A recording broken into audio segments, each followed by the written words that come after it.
Hello everyone, I am the Midnight Storyteller. I know you clicked on this video to relax for a while or perhaps to let my voice help you fall asleep. Before you do, like the video and subscribe to the channel. Also, where are you now?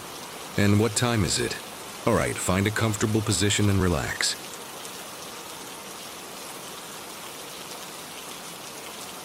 There's a certain comfort in the familiar patterns of nature.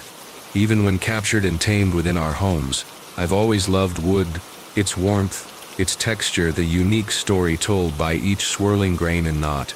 My bedroom is dominated by a large antique oak wardrobe, a heavy imposing piece I inherited. Its dark wood is rich with history, and I often found myself tracing the complex, flowing lines of its grain with my eyes, finding faces and landscapes in the random artistry of the tree's long life, as one does. It felt solid, dependable, a silent, stoic presence in the room, familiar, until the patterns began to feel less random, less fixed. It started so subtly I doubted my own memory almost immediately. One morning, while dressing, my gaze fell upon a prominent knot near the wardrobe's handle, a dark swirl I'd noted many times. But wasn't it slightly higher on the door than it had been yesterday? And didn't that long, river-like line flowing from it curve more sharply to the left now? Impossible, I thought, shaking my head. Wood grain doesn't just move. The light's different today, casting different shadows. I dismissed it as a trick of perception, my mind perhaps overtired. But having noticed it once, I couldn't help but look more closely in the following days. I started paying meticulous attention to the intricate map of lines, swirls, and eyes on the wardrobe doors and sides, and the discrepancies, tiny as they were, seemed to persist. A particular bird's-eye figure near the bottom edge seemed fractionally larger one day, smaller the next. Two parallel lines I was sure had run straight now appeared to subtly converge towards one end. It was like looking at a familiar landscape painting, where the artist had, overnight, repainted a single tree, or slightly altered the course of a stream. Infuriatingly subtle, maddeningly difficult to be certain of. Was I losing my mind? Was I simply projecting a desire for change onto the static surface, driven by a need for certainty? I started taking detailed photos of specific sections of the wood grain each night with my phone, under consistent lighting conditions. In the morning I would compare the new photo with the previous day's, and my blood ran cold. There were changes, tiny, almost imperceptible shifts, yes, but undeniably present when viewed side by side. Lines had migrated by a hair's breadth. The contours of a dark patch had softened or sharpened. A tight swirl seemed to have slightly unwound. It wasn't dramatic, it was incredibly slow, like watching geological time compressed. The wood grain was flowing, shifting, rearranging itself with glacial slowness while I slept. This confirmation didn't bring relief, only a deeper, colder unease. The solid, dependable wood no longer felt inert. It felt mutable, possessed of some slow, hidden internal current. Then came the faces. We all see faces in patterns, clouds, textured ceilings, wood grain. Pareidolia, a trick of the brain seeking familiar forms. I'd always seen vague suggestions of faces in the oak wardrobe, fleeting and random. But now these suggestions became persistent, localized and increasingly detailed. A particular cluster of knots and lines near the top right corner consistently began to resemble a pair of watching eyes, possessing a specific melancholic slant. A darker section near the base, formed by converging lines, started looking undeniably like a mouth, sometimes slightly open, sometimes pressed into a thin, grim line. Unlike typical pareidolia, where the image flickers and depends on the viewing angle, these features seemed stable, embedded, and they began to feel specific, targeted. I started to feel absurdly that these wooden eyes were actually following my movements in the room, that the mouth changed its expression subtly based on the atmosphere. My mood, the rational part of me screamed that this was impossible, a product of suggestion and paranoia fueled by the discovery of the shifting grain. But the feeling was powerful, pervasive. The wardrobe, my familiar piece of furniture, was transforming into a silent wooden watcher, its surface a canvas for slowly evolving, potentially sentient patterns. I tried touching the areas where the faces seemed most prominent. The wood there often felt different, sometimes unnaturally cold. A chill that seemed to seep from the grain itself, distinct from the ambient room temperature. Other times, if I pressed my fingertips very lightly against the surface, I could feel, or perhaps imagine I felt, an incredibly faint, low-frequency vibration. A deep, slow thrumming, like the purr of some vast sleeping creature hidden within the timber. My unease grew into a quiet dread. I started avoiding looking directly at the wardrobe, especially at night. I considered moving it, covering it, getting rid of it. But it was huge, heavy, and belonged here, part of the room's history. And some part of me, the part that was still morbidly fascinated, wanted to see where this slow, impossible transformation was leading. Sleep became difficult. I'd lie awake, acutely aware of the large, dark shape across the room, imagining the invisible currents flowing within it, the patterns shifting, the wooden eyes watching me in the darkness. The climax arrived on a night filled with the ethereal glow of a full moon. I woke suddenly, inexplicably, around 3 a.m. The room was silent, bathed in pale silvery light streaming through the window. My eyes were immediately drawn, as if by instinct, to the wardrobe. It looked different, sharper somehow under the stark moonlight. The grain patterns stood out in high contrast, and they were moving, not subtly shifting over days, but actively, visibly flowing. I sat bolt upright, breathless, heart pounding. The intricate lines and swirls on the wardrobe doors were swirling like dark ink dropped into water.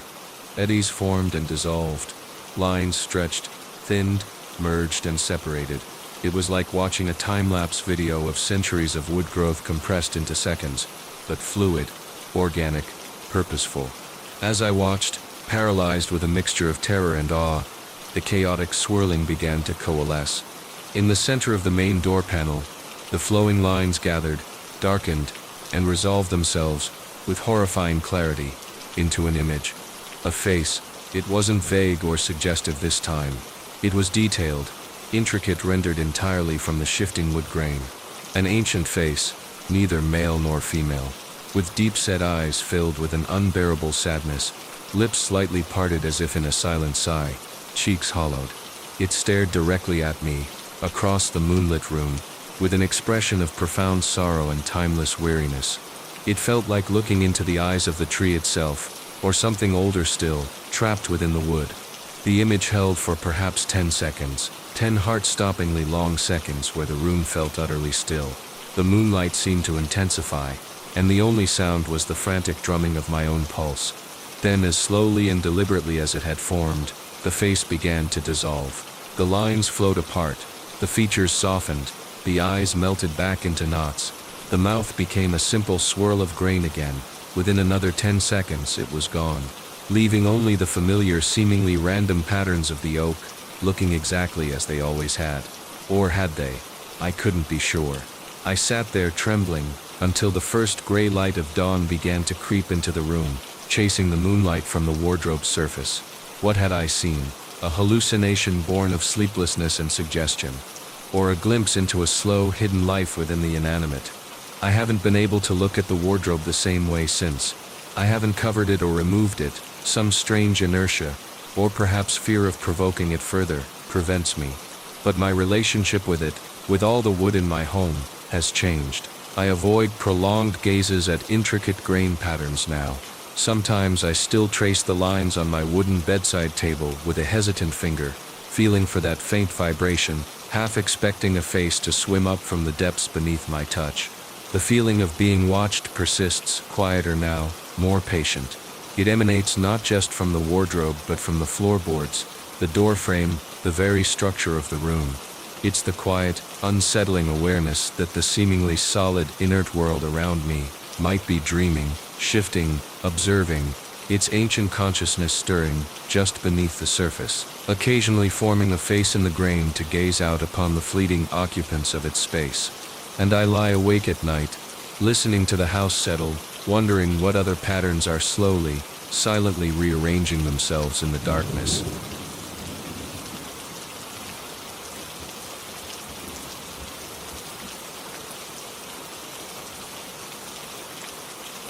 I live in a place where the air is almost always dry.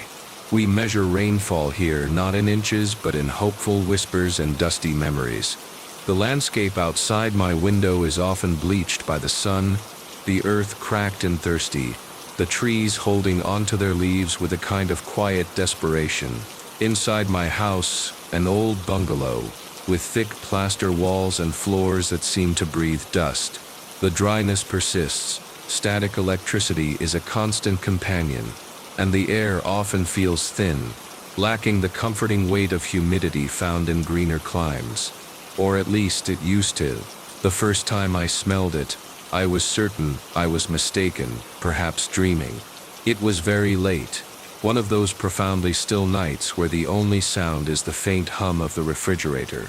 I was lying in bed, reading, the window open just a crack to the cool, dry night air. Suddenly, unmistakably, the air in the room was filled with the scent of petric, or that rich, complex, earthy aroma released when the first rain hits dry ground after a long spell. It was intense, immediate, and utterly baffling. Not just a faint whiff, but a full-bodied fragrance, as if a sudden downpour had just begun right outside my window. Soaking the parched earth, I sat up, inhaling deeply. It smelled like damp soil, ozone, and something green and alive awakening. Confused, I got out of bed and went to the window. Outside, the sky was perfectly clear, scattered with brilliant indifferent stars. The pavement below was bone dry, no hint of rain anywhere. I checked the weather app on my phone. 0 precipitation predicted for days.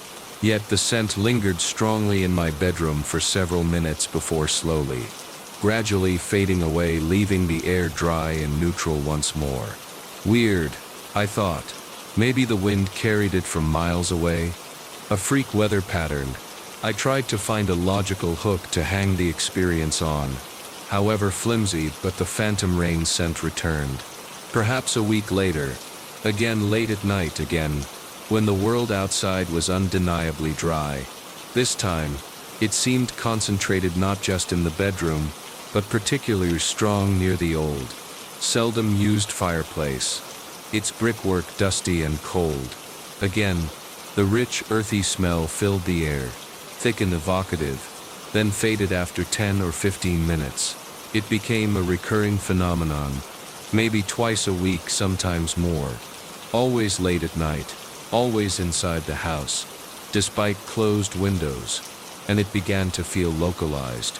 While initially seeming to fill the bedroom, later occurrences felt more concentrated, sometimes strongest near that fireplace, other times seeming to hang heavy in the corners of the living room, particularly near a bookshelf filled with old dusty hardbacks. It was like an invisible cloud of scent appearing, lingering, and dissipating without explanation. Alongside the scent, other subtle sensations began to emerge. When the petric smell was particularly strong, the air in that specific area would feel different. Not just scented, but tangibly cooler, and distinctly damp. Not wet, exactly, but carrying a sudden localized humidity that felt completely at odds with the surrounding dryness. My skin would feel momentarily clammy. Sometimes touching the wall or a piece of furniture within the scented zone felt like touching cool, slightly dewy stone. Even though no moisture was visible, I became obsessed with checking the weather, tracking humidity levels indoors and out with a small digital gauge. The gauge confirmed it. The house remained consistently dry, except during those brief periods when the phantom scent appeared, during which the localized humidity reading would inexplicably spike for a few minutes before returning to normal. The evidence mounted, defying rational explanation. No leaks, no hidden water sources, no neighbors using strange humidifiers, and certainly no actual rain. The scent itself began to evoke strange emotions.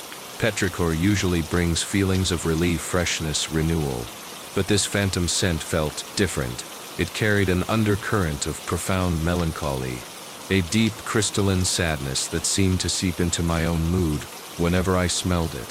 Sometimes it felt like nostalgia, but for things I'd never known. A sudden vivid impression of standing in a dusty attic, while rain lashed against the roof, or the feeling of cool earth under bare feet after a summer storm. I couldn't actually recall. It was as if the scent itself was a carrier for fragmented memories or emotions that weren't mine. Drifting up from the house's dusty past, I started researching the history of the house, looking for clues, old deeds, census records, local newspaper archives. I found nothing specific, no recorded tragedies, no mention of previous occupants known for their love of rain or gardening. The house seemed to have a quiet, unremarkable history, making the persistent, sorrowful rain scent feel even more incongruous, more personal in its intrusion. Was I experiencing olfactory hallucinations, a strange neurological quirk triggered by the dry air or the dust? I considered seeing a doctor, but like the breathing wall or the shifting grain in tales I'd only read. How could I describe this? Doctor, my dusty old house occasionally smells intensely of rain that isn't falling, and it makes me feel inexplicably sad, and sometimes clammy. The thought of voicing it aloud felt humiliatingly absurd. So I lived with it, this quiet, atmospheric haunting. I'd lie awake at night, waiting, sometimes dreading, sometimes almost welcoming the familiar, inexplicable scent. It became a strange marker of time, a secret shared only between me and the house's unseen memory. The night it escalated, I was woken from a deep sleep not by a sound, but by the sheer intensity of the scent. It filled the entire bedroom, heavier and richer than ever before, thick with the smell of wet earth, damp stone, and something else, something almost like wet wool or decaying leaves. The air felt palpably cool and heavy with moisture. My eyes adjusted to the dim moonlight filtering through the window. The room looked normal, shadowed and still, but the smell and this feelingness were overwhelming. I sat up, breathing in the strange phantom rain air, and then I saw them, on the bare wooden floorboards near the window. Catching the faint moonlight, small patches of darkness began to appear. They weren't shadows, they were glistening, wet, like small spills, or like raindrops had just fallen there. As I watched, mesmerized, more appeared, tiny, distinct patches of moisture, shimmering briefly on the dusty wood. One appeared on the wall near the baseboard, a dark, wet streak that seemed to materialize from the dry plaster itself. They were undeniably patches of dampness score, appearing out of nowhere in my bone-dry room. They didn't drip or spread. They just appeared, glistening for a few seconds in the moonlight. And then, almost as quickly as they materialized, they began to evaporate, shrinking and fading, leaving the surfaces dry once more, with no trace they had ever been there. The entire event lasted perhaps 30 seconds. I sat there for a long time after the last phantom wet patch vanished, my heart pounding, breathing in the thick, heavy scent of rain on dust that still filled the room. It wasn't just a smell anymore. It wasn't just a feeling of dampness. For a few moments, the memory, the sorrow, whatever it was, had become tangible enough to leave its fleeting tears upon my floor. The scent eventually faded as dawn approached, leaving the air dry and neutral again. Since that night, the scent still comes and goes, sometimes faint, sometimes strong, sometimes accompanied by the damp chill. The visible moisture hasn't reappeared. I don't feel physically threatened, but I feel haunted by an atmosphere, by a persistent sensory echo of something lost or sorrowful. It's as if the house itself holds on to the memory of rain, like a ghost holds on to regret, weeping its phantom scent and fleeting dampness into the dry, quiet rooms. I live within this gentle, melancholic haunting, forever attuned to the impossible smell of rain in the dust, wondering whose tears I'm breathing in the dead of night.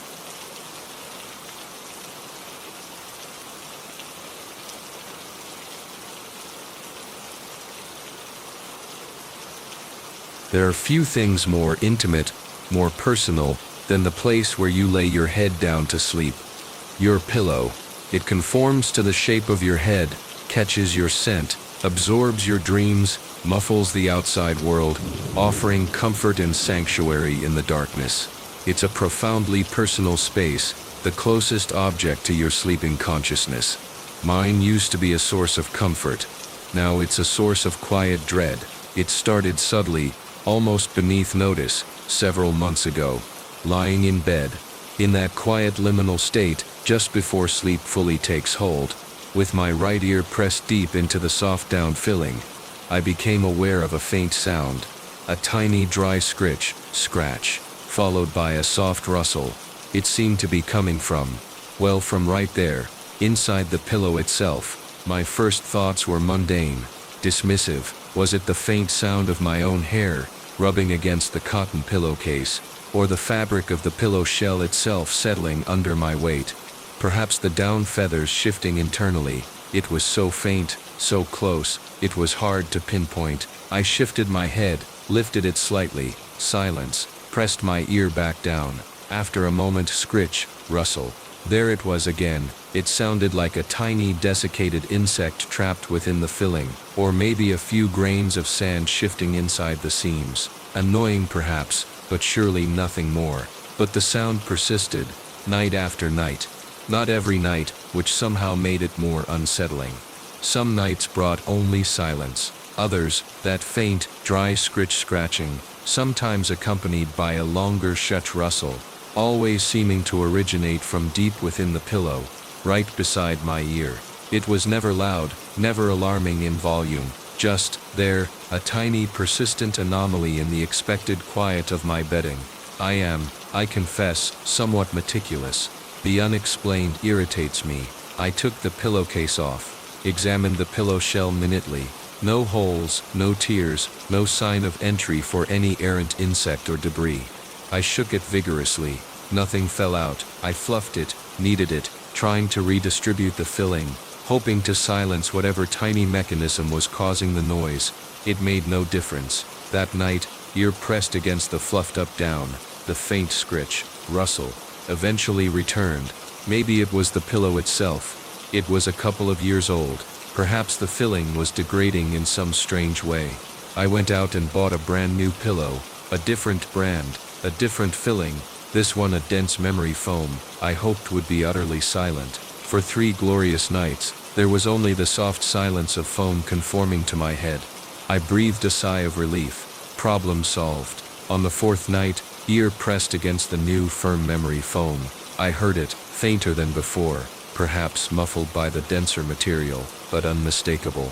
Scratch, rustle, originating from inside the brand new pillow. A cold knot formed in my stomach. It wasn't the pillow. It was something else, something connected somehow to me, to my presence there, lying down to sleep. I started experimenting, sleeping on my back, avoiding pressing my ear to the pillow. No sound, sleeping on my left side, left ear down. Silence, only when my right ear was pressed against the pillow did the faint sounds eventually manifest. This specificity was deeply unnerving. Was it my hearing? Tinnitus perhaps, but I had no ringing or buzzing at other times.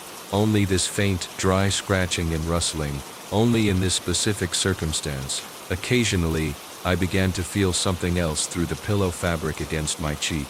An incredibly faint, high-frequency vibration, coinciding with the rustling sound, almost like the purring of a tiny motor, or the vibration of insect wings, but drier, more brittle.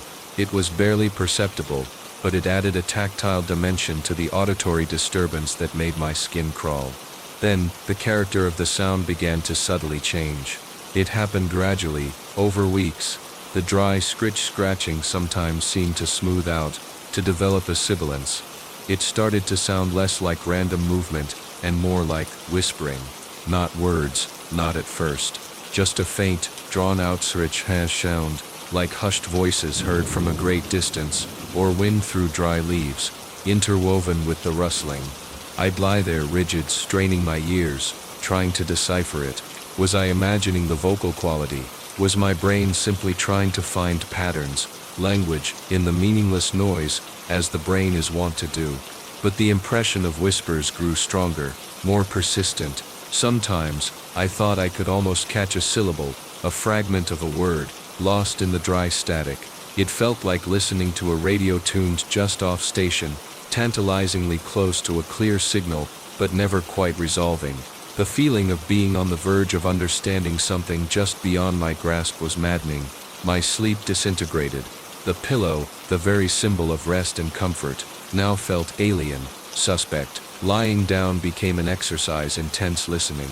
I dreaded the silence, dreaded pressing my ear against the fabric, yet felt compelled to do so, straining to hear, to understand. What was it trying to say? Or was it just noise? My sanity felt increasingly frayed by this intimate, inescapable, inexplicable phenomenon. I tried recording it again, placing my phone's microphone directly against the pillow while I lay beside it. As before, the recordings captured nothing but my own breathing, and the ambient room tone. The sound, whatever it was, existed only in that close, direct contact between my ear and the pillow's interior. One night, after hours of listening to the faint, sibilant rustling that sometimes sounded like sounds, and sometimes like dry sand, I reached a point of exhausted desperation. I needed to know. I pressed my head down hard, pushing my right ear deep into the pillow, trying to block out all external reality, focusing my entire consciousness on the faint sounds within. The rustling seemed to intensify slightly, the whispering quality becoming more pronounced. Scritch, scritch, scritch. Like, scritch. Listen, scritch. Fragments, suggestions, maybe just my own mind filling the gaps. I concentrated harder, my body tense, and then absolute clarity cut through the noise. Amidst the faint, dry static, one sound detached itself, becoming perfectly, chillingly distinct. It wasn't loud, but it felt deafeningly intimate, a whisper dry as autumn leaves, breathed directly into my ear canal, seeming to originate from the very core of the pillow. It spoke a single word, my first name, Bryce. The whisper was desiccated, ancient sounding, sexless, and instantly following my name, from the very same spot deep inside the pillow, came a distinct final sound, the crisp, sharp, unmistakable crumble of something utterly dry breaking apart, like a dead leaf being crushed into fine powder in a closed fist. Then, absolute silence from the pillow, a silence more profound and terrifying than any sound had been. I recoiled as if burned, scrambling backwards off the bed, heart slamming against my ribs, a gasp tearing from my throat. I stared at the pillow lying innocently on the sheets. It looked normal, just a pillow. But I knew what I had heard. The direct address, the final crumbling sound. I couldn't touch it. That night, and every night since, I haven't used a pillow. I tried sleeping flat on the mattress, tried using a rolled-up towel. Currently I sleep mostly fitfully on the sofa, in the living room. The sounds from the pillow are gone, but the experience has left a deep scar. I find myself acutely sensitive to muffled sounds now, to enclosed spaces, to anything near my head while I try to sleep. And sometimes, just sometimes, when I'm lying very still in the quiet, I feel it, a phantom sensation near my right ear, a faint, dry rustle, like settling dust, or perhaps, like something crumbling, just beyond the range of hearing. I don't know what was inside the pillow. I don't know what called my name, or what disintegrated into dust upon doing so. But I live with the chilling knowledge that something unseen, something ancient and dry, found a way to communicate, or perhaps just to announce itself, directly into my ear, into my mind, during my most vulnerable moments, using the very object meant to bring me comfort. And the fear remains, what message, if any, was delivered in that single, whispered word? What connection was forged in that intimate, horrifying moment? And is the silence now truly empty?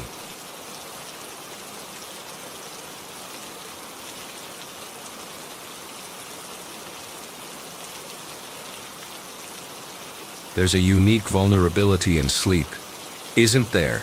A complete surrender of consciousness, a trust in the safety of our surroundings, particularly our own bed. It's meant to be a sanctuary, the ultimate private space where the world fades away, and we retreat into ourselves.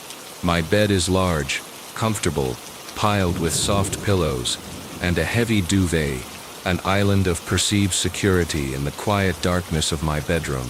I've always been a sprawler, limbs flung wide in blissful unconsciousness, until the edge of the bed ceased to feel entirely my own. It began subtly, as these deeply unsettling things often do, in that fragile state between waking and sleeping. Drifting off one night, I became aware, through the haze of encroaching slumber, of a slight, distinct pressure on the very edge of the mattress, down near my feet on the right side. It wasn't a jolt or a bounce, more like a slow, gentle indentation, as if someone very small, or perhaps a cat, had carefully, quietly sat down there. My half-asleep mind registered it with drowsy confusion. Did my own leg twitch and cause the dip? Was it just a rogue spring in the old mattress finally giving way? The sensation lasted only a few seconds, maybe 5 or 10, a localized area of compression, before it smoothly, gradually faded, the mattress returning to its normal state. I surfaced slightly from sleep, listened intently. The room was silent, still. Moonlight filtered faintly through the blinds, revealing nothing out of the ordinary. I dismissed it as a muscular spasm, or the mattress settling, and drifted back to sleep. But the sensation returned a few nights later. Same spot, same feeling, that gentle, deliberate pressure appearing on the edge of the bed near my feet. Lingering for a few seconds, then vanishing. This time I was more awake when it happened. I froze, every sense alert. I didn't dare move, didn't dare open my eyes fully, just listened. I heard nothing. No footsteps approaching, no sigh of breath, just the familiar quiet hum of the house at night. When the pressure faded, I slowly reached down with my hand under the covers, sweeping the area near my feet. Empty air, empty mattress. My rational mind immediately started constructing explanations. Maybe it was a nerve issue in my leg, creating a phantom sensation of pressure. Maybe the floorboards beneath the bed were warping slightly, causing the mattress to shift in an odd way. I even got out of bed and pushed down on that specific spot. On the mattress it felt perfectly normal, firm. No obvious dips or weak springs. Yet, the feeling returned, intermittently but persistently. Always in the same location, always with the same gentle, deliberate quality. It happened perhaps once or twice a week. Sometimes I'd wake fully when it occurred, my heart giving a startled jump. I'd lie perfectly still, pretending to be asleep, trying to gauge its nature. It never felt heavy, never threatening, just present, a quiet temporary weight settling beside my feet in the darkness. Occasionally, coinciding exactly with the feeling of pressure, I would hear the faintest sound, a tiny creak from the wooden bed frame, or the soft sigh of mattress springs compressing, almost inaudible, but just enough to suggest actual physical weight, however slight. This auditory detail chipped away at my attempts to rationalize it as a purely internal sensation, driven by a need to understand or perhaps disprove this quiet intrusion. I started conducting small experiments. I tried placing a book on that edge of the bed before going to sleep. The pressure sensation still occurred.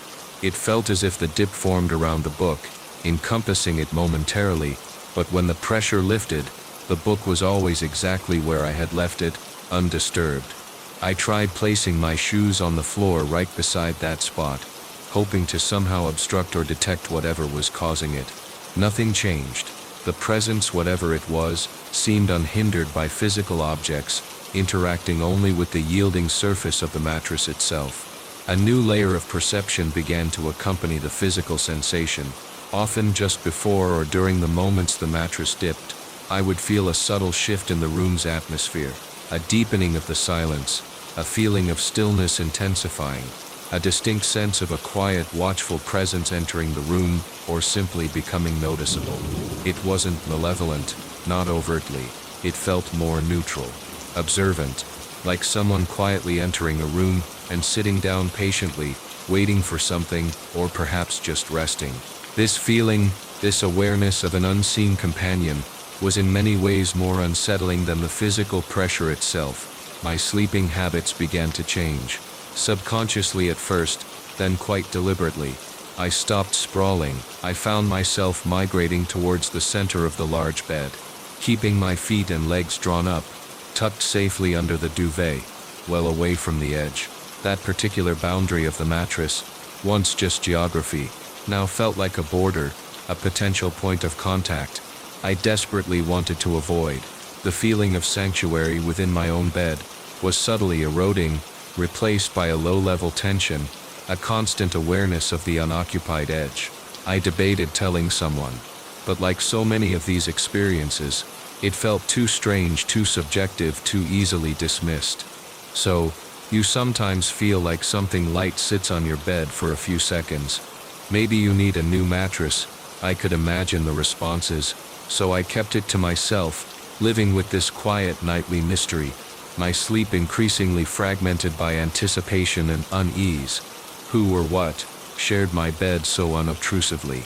A ghost, an echo, a product of my own stressed mind.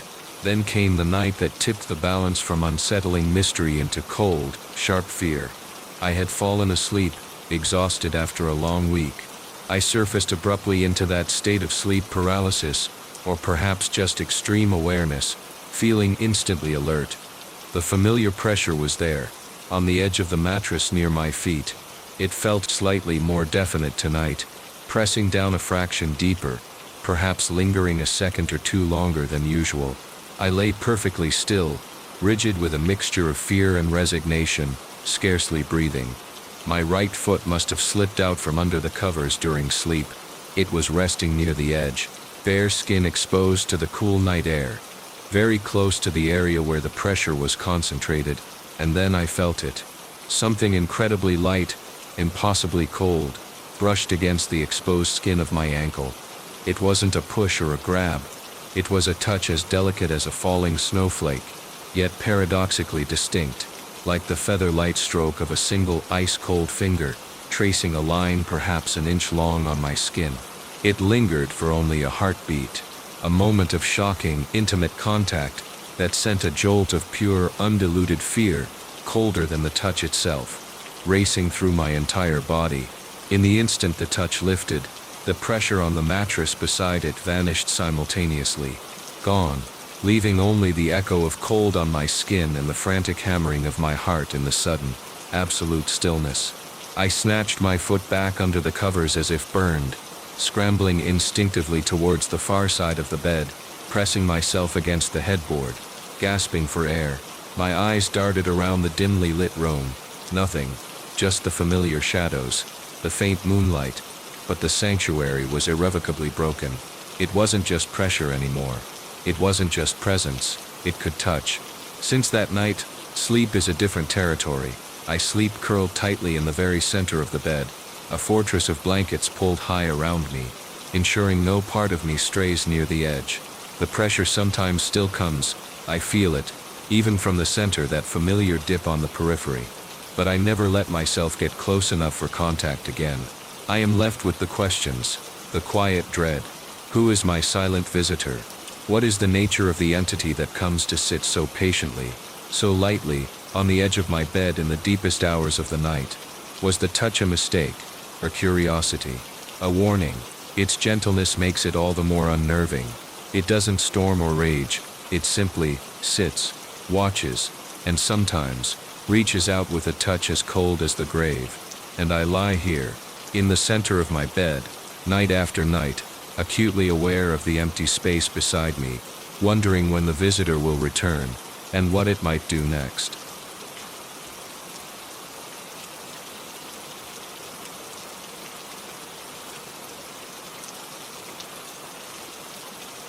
My bedroom window looks out onto a quiet side street, mostly dark at night save for the distant glow of a single streetlight down the block. To ensure privacy and block out that faint light for better sleep, I have heavy curtains.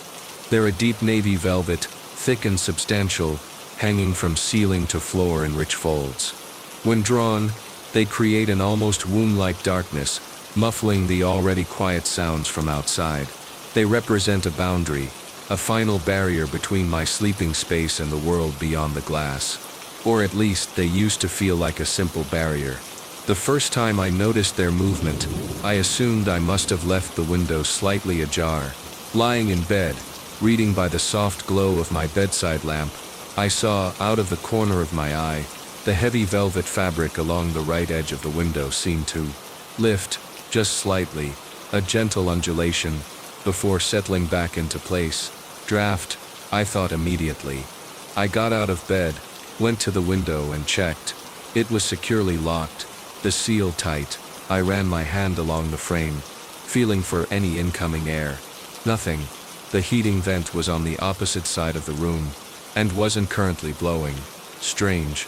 I smoothed the curtain back into its perfect fold, and returned to bed, dismissing it as the heavy fabric perhaps settling on the rod, or my eyes playing tricks in the dim light. But a few nights later it happened again. This time, I was consciously aware, lying in the near darkness, waiting for sleep.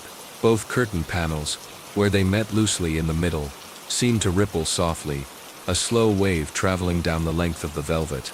It wasn't a flutter like a light breeze might cause. It was a slower, more languid movement, almost like the fabric was breathing. Again, I checked the window, checked for drafts under the door, felt the air in the room. Perfectly still. This became a recurring phenomenon, happening maybe 2 or 3 times a week, always late at night, always when the room was at its quietest. Sometimes it was a gentle sway, sometimes a slow billowing outwards, as if something behind the curtain were gently pushing it forward before letting it fall back. Sometimes the heavy bottom hem would lift slightly off the floor, hover for a moment, then settle again with a soft shush. My rational mind worked overtime. Were there subtle vibrations in the building structure causing the heavy fabric to move? Was it static electricity making the velvet cling and release unpredictably? I experimented. I held a lit candle near the curtains. The flame remained perfectly steady, indicating no air current. I touched the fabric, no unusual static charge. I even tried pinning the bottom edges lightly to the carpet with small weights. Sometimes I would still see the fabric above the weights ripple or billow slightly. Every logical explanation failed. The movements themselves began to feel less random, more purposeful, less like passive reactions to unseen forces, and more like slow, deliberate actions in themselves. The gentle parting in the middle became more frequent. The 2 heavy panels would slide apart, just an inch or 2, hang there for a few seconds, then slowly drift back together. It looked, unnervingly, like someone was tentatively peeking out from behind them, or perhaps peeking in. And then came the sound. It didn't happen every time the curtains moved, but often enough to become associated with it. When the velvet billowed slowly outwards, or settled back into place after a ripple, sometimes I would hear an incredibly faint sound, seeming to emanate from the fabric itself, or the space near the window. A soft, drawn-out shush, almost like a sigh, or like the sound of heavy silk whispering against itself. It was barely audible, easy to doubt, but it added a chilling layer to the visual anomaly. Were the curtains sighing, or was something behind them sighing? A profound sense of unease began to settle over me. Whenever I was in the bedroom at night, the window, once just a feature of the room, now felt like a focal point of strange activity. I started to feel watched, not necessarily from outside the window, but perhaps from the window area itself, from the liminal space occupied by the glass and the heavy velvet barrier. Staring at the curtains became an exercise in tense anticipation. Would they move tonight? Would I hear the sigh? I found myself reluctant to turn my back to the window.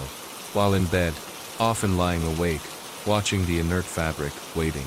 The psychological effect was insidious. It wasn't a loud banging or a terrifying apparition.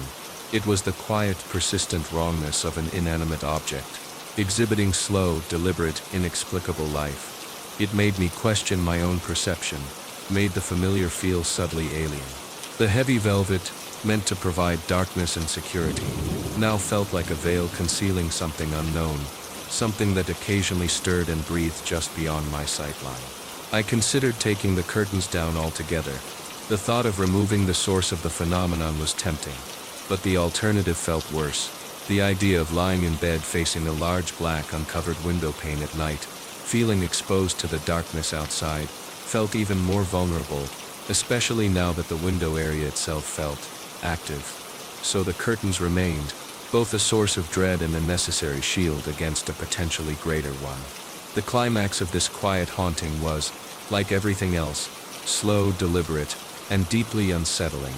I was lying awake one night, unable to sleep, watching the familiar folds of the navy velvet curtains in the faint light filtering in from the hallway. The room was utterly silent. Then, the curtains began to move. Not just a ripple or a sway this time. Starting from the very center, where the two panels met, they began to smoothly, silently part, as if drawn aside by invisible hands. Slowly, steadily they moved outwards, revealing more and more of the dark window pane behind them. The movement was fluid, graceful, utterly without visible cause. They parted perhaps a foot wide in total, leaving a significant gap in the middle, and they stopped, hanging perfectly still in this parted state. Through the gap I could see only the blackness of the night outside, perhaps a faint reflection of my own lamplit room on the glass. They remained open like that for several long, heart-stopping seconds. The silence in the room felt absolute, charged with anticipation. Then, just as slowly, just as deliberately as they had opened, they began to slide back together. Smoothly, silently, the heavy velvet folds met once more in the center, closing the gap completely. As the two edges touched, closing the view, there was a final soft shock sound like a gentle exhalation, a quiet sigh of completion. I lay frozen, my heart pounding so hard it felt like a physical ache in my chest. I hadn't imagined it. It wasn't a draft. It wasn't settling fabric. It was a deliberate, impossible action, performed with a quiet confidence that was more terrifying than any sudden violence could have been. What had I witnessed? An entity looking out, or looking in, or simply breathing. Since that night, the overt parting hasn't happened again, but the subtle movements continue, the gentle sways, the slow billows, the occasional soft sigh carried on the still air. My dilemma remains. I live with the curtains, my necessary shield, knowing they are also the veil for something inexplicable. I feel its presence there, in the heavy folds, in the space between fabric and glass, a quiet, watchful entity, occasionally stirring, occasionally sighing, occasionally perhaps, parting the velvet just enough to peer out into the room, or out into the night. And every night, I lie awake for a while, watching the deep navy folds in the darkness, listening for that soft sigh, forever wondering what truly resides within the curtain's gentle, unsettling embrace.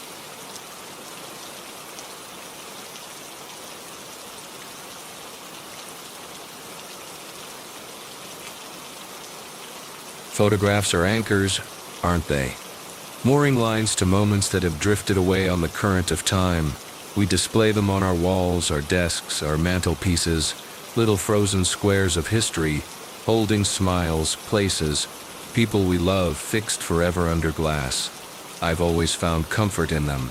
My apartment holds a modest collection, a picture from my graduation day beaming awkwardly, a laughing snapshot of friends on a beach trip years ago, a formal portrait of my parents on their wedding day, and perhaps my most cherished, a simple, clear photograph of my grandmother, taken just a year before she passed, her eyes bright, a gentle smile on her lips. They are testaments to permanence, reminders of what was so I believed. The first time I noticed something amiss, it was so minor, so easily attributable to a trick of light or faulty memory, that I barely registered it as strange. It was the beach photo, the one with Sarah, Ben, and Chloe laughing, arms slung around each other against a backdrop of blue sky and sea.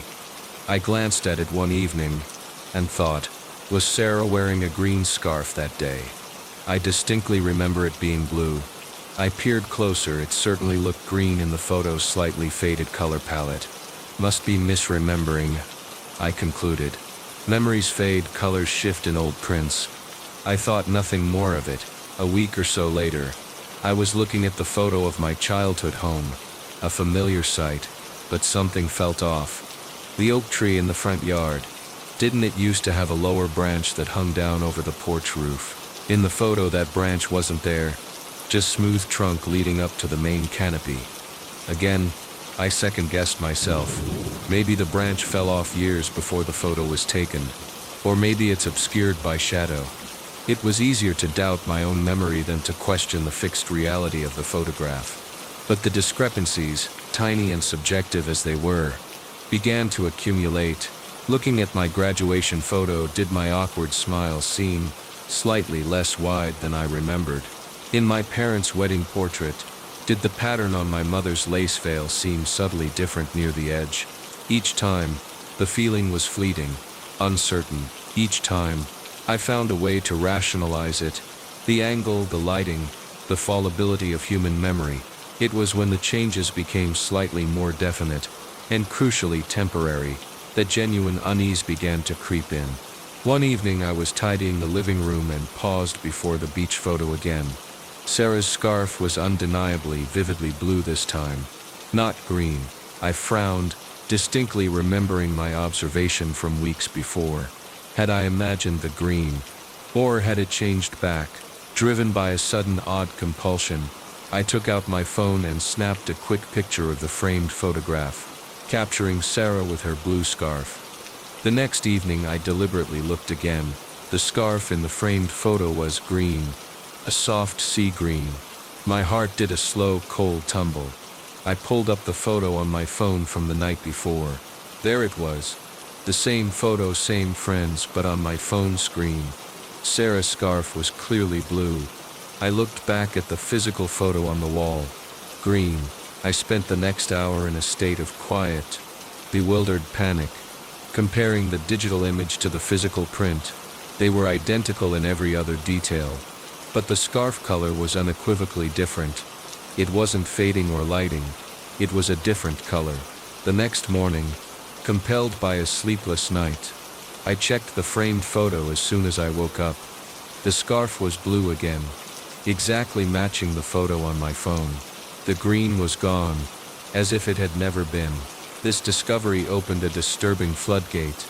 I started meticulously documenting my key photographs every night before bed, taking close-up shots with my phone, and I began catching other changes. In the photo of my childhood home, the missing oak branch would sometimes be there. In the evening photo, only to vanish again by morning. In my graduation picture, my own eyes, usually looking slightly to the left, would occasionally be looking almost directly forward in the evening snapshot, reverting to their normal gaze by dawn. A book on a shelf visible behind my parents in their wedding portrait would change color overnight. The changes were always subtle, always related to existing elements within the frame, and always temporary, reverting to the correct, familiar state by the next day. My phone became my only proof, a growing gallery of these fleeting alterations, these impossible moments of photographic fluidity. It wasn't frightening in a conventional sense. No figures appeared, no menacing distortions. It felt more intimate, uncanny, as if the captured moments weren't entirely frozen, as if the people and places within the frames were subtly stirring, shifting, reliving, or readjusting their captured instants while the world slept. Were these echoes, temporal quirks? Was the paper itself somehow alive? Looking at the photos became a complex emotional experience. The nostalgia and comfort were still there, but now overlaid with a layer of profound unease and a strange, almost tender curiosity. I felt like I was privy to a secret, quiet life happening just beneath the surface of my recorded memories. It made me feel closer to the moments, yet also fundamentally distrustful of them. Was any memory, once captured, truly fixed? The climax of this quiet, pervasive strangeness centered on the photograph of my grandmother. It sat on my bedside table, a small silver frame holding her gentle, smiling face, her eyes bright and full of warmth. I looked at it every night before turning off the light, a small ritual of connection. One night, I felt particularly close to her memory, missing her presence keenly. I picked up the frame, held it close, studied her face. Her eyes, captured so clearly by the camera lens, seemed to look back at me with that familiar kindness. I carefully placed the frame back on the table, and finally drifted off to sleep.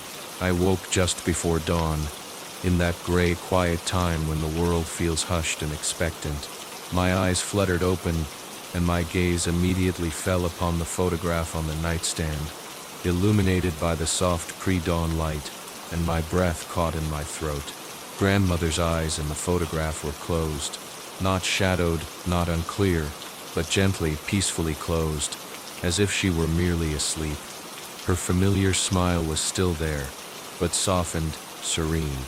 The entire image radiated a profound sense of calm, of rest. It was beautiful and utterly, heart-stoppingly impossible. I stared, mesmerized, not daring to breathe, let alone move. Tears welled in my eyes, from sadness, from wonder, from the sheer, unutterable strangeness. It felt like a visitation, a final, peaceful moment granted in the stillness before dawn. I watched, transfixed, for perhaps 10 or 15 seconds. Then, right before my eyes, the image seemed to shimmer, like heat haze for just an instant, and her eyes were open again, bright and smiling, exactly as they had always been in the photograph. The moment of serene repose was gone, leaving behind only the fixed, familiar image and my own pounding heart. I sat there long after the sun had risen, the photograph clutched in my trembling hands. That single, gentle, impossible change affected me more deeply than all the subtle shifts combined. It felt intensely personal, meaningful, yet profoundly disturbing in its implications. I no longer feel simple comfort. When I look at my photographs, they remain precious anchors to my past, to the people I love. But now, I look closer. I scrutinize the details. I check them morning and night, not just out of habit, but with a quiet sense of vigilance, because I know now that they are not entirely static. They are windows, perhaps, not just onto the past, but windows that sometimes breathe. Windows where the captured moments might stir, shift, adjust themselves in the quiet hours. Windows where loved ones might briefly close their eyes in peaceful slumber before returning to their fixed, smiling pose. It's not a terrifying haunting, not in the way of shadows or screams. It's something quieter, more intimate, more fundamentally unsettling. It's the knowledge that memory is fragile, that even captured light can shift, and that the past perhaps is never truly fixed, but continues to dream and stir just behind the glass. And I live with that quiet knowledge, forever looking closely, wondering what subtle changes the night might bring to the faces and places I hold dear.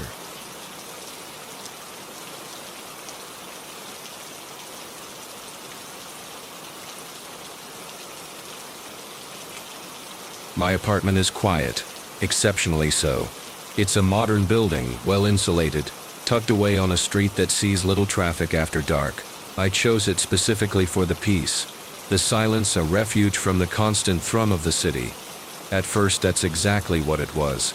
Profoundly silent, especially late at night. So silent, in fact, that I began to notice sounds I might have otherwise missed. Or perhaps, sensations. It didn't start as a sound, not really, more like a feeling. A low-level vibration felt primarily through the floorboards when I sat very still, meditating or reading in the deep quiet of the evening.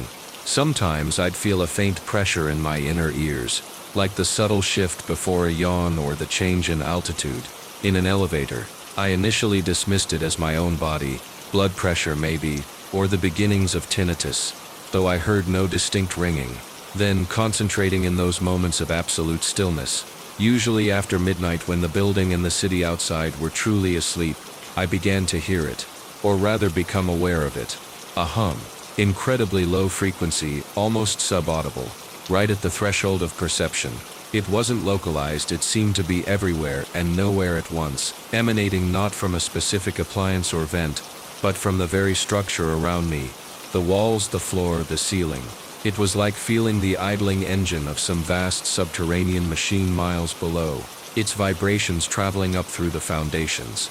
Or perhaps it was the fundamental resonance of the building itself, the sound of tons of concrete and steel settling into the earth. My first instinct was to find the source. I embarked on a meticulous process of elimination. I unplugged the refrigerator. The hum persisted. I turned off the heating and ventilation system at the thermostat. No change. I even late one night, feeling slightly foolish, flipped the main circuit breaker, plunging the apartment into absolute darkness and electrical silence. And still, beneath the sudden absence of appliance noise, the low, pervasive hum remained, perhaps even clearer now without the competing frequencies. It wasn't coming from my electricity. I checked with my immediate neighbors, tentatively asking if they ever noticed a low hum or vibration, especially at night. They looked at me blankly, shook their heads, reported hearing nothing but the usual apartment noises. I contacted building management, described the sensation. They sent a maintenance worker who checked the building's main HVAC units in the basement, the elevator machinery room. All reported as functioning normally, no unusual vibrations detected. The official explanation became ambient city noise or normal building resonance, essentially nothing. But it didn't feel like nothing to me. It felt specific, constant. The hum wasn't always perfectly monotonous. Sometimes I perceived subtle shifts in its pitch, a fraction lower or higher, lasting for minutes or hours before returning to its baseline. And occasionally, its intensity seemed to fluctuate. It often felt stronger, more present. When I myself felt stressed or anxious, was I simply noticing it more then, or was it somehow reacting? I even started to suspect, disturbingly, that it sometimes seemed to subtly change in response to my focused thoughts. If I concentrated intently on the hum, trying to analyze it, it occasionally felt like it would deepen slightly, or pulse almost imperceptibly, as if acknowledging my attention.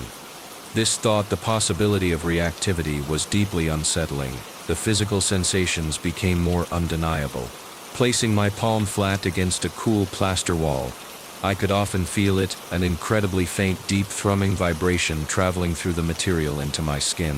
Resting a glass of water on the hardwood floor sometimes revealed the faintest tremor on its still surface, a microscopic dance synchronized with the unheard hum. And the feeling of pressure in my ears became more frequent, sometimes accompanied by a fleeting moment of mild dizziness or a dull ache behind my eyes. Slowly, insidiously, the constant presence of the hum began to affect me more generally. I developed persistent, low-grade headaches, particularly towards the end of the day spent inside the apartment. A feeling of mild nausea or lethargy often clung to me while at home, seeming to dissipate somewhat when I spent extended periods outdoors. I initially blamed work stress, screen time, diet, but a nagging suspicion grew that it was tied to this pervasive, resonant energy filling my living space. It felt oppressive, like living inside a giant, softly humming tuning fork. The quiet I had sought became a source of anxiety. Silence was no longer empty. It was filled with the hum. Trying to meditate or simply relax became an exercise in trying to ignore this fundamental frequency that seemed woven into the very fabric of the building. It was inescapable within these walls. The climax, when it happened, wasn't frightening in a startling way, but in a profound, reality-altering one. I was meditating one evening, sitting cross-legged on the floor, trying to focus on my breath, deliberately attempting to tune out the ever-present low hum. The apartment was utterly silent otherwise. I closed my eyes, breathing slowly, sinking into a state of deep, quiet focus. As my concentration deepened, the background hum, instead of fading, began to change. It didn't just get louder, it became complex. The simple, low drone suddenly fractured, splitting into multiple, overlapping frequencies. It felt as if I could hear distinct, incredibly deep notes, like impossibly low organ pipes or resonant chanting, layering upon each other. These tones formed clear, repeating patterns, slow, intricate melodies playing out just below the normal range of hearing, felt more as complex vibrations in my bones than as distinct sounds in my ears. The physical vibration in the room intensified dramatically. The floor beneath me thrummed noticeably. Small objects on a nearby bookshelf began to buzz and rattle softly. The air itself felt thick, pressurized. It wasn't just noise. It felt like the entire structure around me was resonating, singing a deep, complex, powerful song. It was awe-inspiring, terrifying, and utterly overwhelming. This intricate pattern drone filled my senses, seeming to vibrate within my very skull. It lasted for perhaps 10 or 15 seconds, an eternity suspended in resonant sound and vibration. Then, as abruptly as flicking a switch, it stopped. Complete silence. Not the usual quiet containing the hum, but a profound, utter absence of it. A vacuum. The sudden silence was more shocking, more deafening, than the complex drone had been. My ears felt strangely hollow, The vibrations ceased.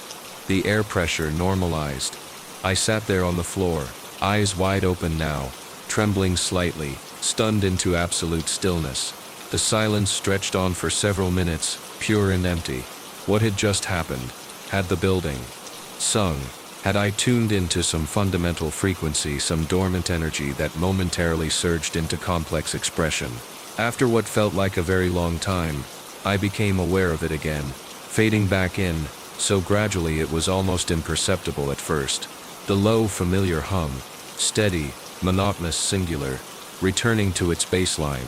By the time I finally stood up, legs shaky, the room felt exactly as it always had, quiet, with that barely noticeable low-frequency drone underpinning the silence. But my perception was forever altered. I no longer hear the hum as just building noise or tinnitus. The memory of that complex, resonant drone, the feeling of the entire structure vibrating with patterned energy, changed everything. It felt like a glimpse of something conscious, or at least profoundly resonant. Dormant, I still live here. The hum is still my constant, quiet companion. I haven't experienced that intense surge of complex sound again, but I listen differently now. I feel the vibrations differently. It no longer feels like an annoyance or a simple physical phenomenon. It feels like potential, like living inside something vast and asleep, something that breathes in frequencies I can barely perceive. It's a quiet existence punctuated by the awareness of this deep structural resonance, and I live with a certain quiet awe, mixed with a profound lingering dread, always wondering if, and when the walls might decide to truly sing again.